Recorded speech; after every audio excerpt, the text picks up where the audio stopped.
Type 2 diabetes narabasing breast cancer gi risk wange study. Type 2 diabetes naraba miyoising breast cancer gi risk wange haiba nauna thijinbadagi khanglei.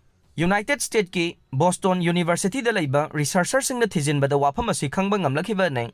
Boston University ki professor Gerald Dennis na luchingduna sathagi study gi report na hai kanagumba miyoy ama diabetes narabade miyoy adugi ida yauba exosome haina khangnaba apikpa particles singi mawong matau honglae.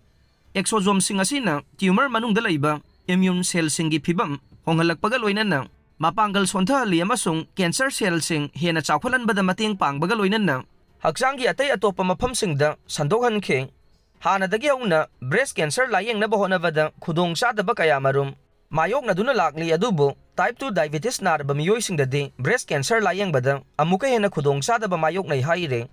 Study gi report na hai diabetes naraba miyoi singgi immune system na mathau tawbada ahongba kaya thoklae. Maduna maram oiraga immunotherapy na chingba cancer gi layeng chathabada thoidongna kanaba phangde.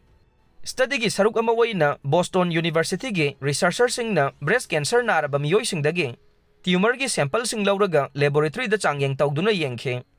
Hai riba sample sing adu diabetes naraba amasung nadriba miyoi singdagi blood exosome lawduna changyeng tawbada maruoiba wafam kaya marum khangba ngamlakhe. Type 2 diabetes naraba miyoi sing breast cancer gi risk wangi haina khanglakpa handaki study asina ahanba nei.